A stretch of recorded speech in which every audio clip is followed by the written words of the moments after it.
what if there is one application that is so popular that it just, it drives the fees up on Celestia to $5 per transaction? Like, is this a catastrophic scenario for Celestia, or is that still viewed as a positive outcome? Mustafa, please. Yeah, so I'll respond to that, but I also want John should also. I'm sure John also has lots of opinions about this. So the short answer is yes.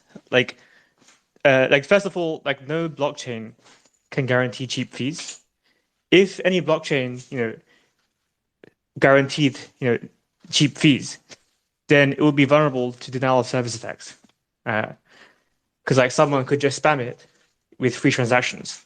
So like in Celestia, and which includes it in Celestia and every other blockchain that is not vulnerable to denial of service attacks, there is a block size limit, and that's in Celestia there will be a block size limit. Now the question is, what is that block size limit? Well, there's several questions here. So first of all, like what is that block size limit, and how do we pick that block size limit, and how does it scale? And secondly, like what is the maximum potential size for that block size limit compared to like a monolithic blockchain like Solana, for example? So first of all, so one thing I've said before is like we define scalability as equal to the number of transactions or the throughput that blockchain can handle divided by the cost for an end user or a light client to validate the correctness of that chain. And this is the fundamental reason why, for example, Ethereum or Bitcoin would not just increase the block size to something insanely high, because like end users would not be able to run a full node to check that the chain is correct. Now this is kind of contrary to Solana, for example, where Solana have taken the approach where they don't care about end user verification, and they just want to scale throughput as high as possible on the monolithic chain. So for the bottom part of the equation, which is the cost for an end user to verify the chain, the property in Celestia is such that because we use a primitive called data availability sampling, the more users there are in the chain, or like the more light clients there are in the chain doing data availability sampling, then the higher the block size we can increase it to, like safely, without compromising the ability for end users to verify the correctness of that chain, or in other words, to check that the chain data is fully available. And that's because with data availability sampling, any light client can verify that the chain is fully available by only downloading a very small piece of that chain.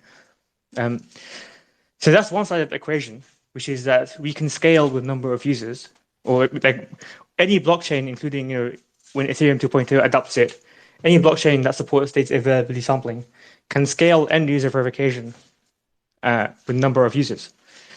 But then the next question is, so like scaling end user verification is all well and good, but how about like actually increasing the throughput of the chain or the block production of the chain? So because that's the other end of the equation, which is like how much like data, how big of the blocks can like the actual miners or the validators or the stakers in the chain actually scalably produce. So in Celestia, I would argue that would be fundamentally higher than other systems like Solana.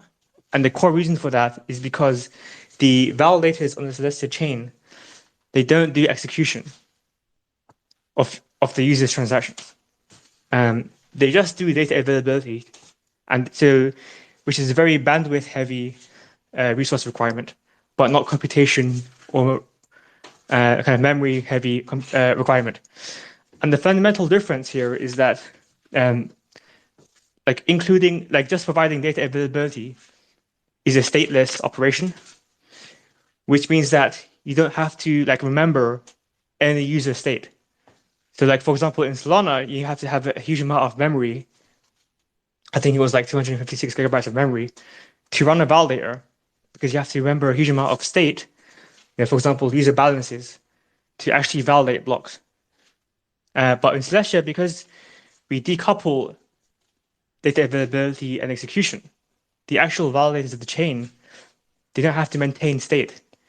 They just have to have the bandwidth to receive transactions and put them in blocks.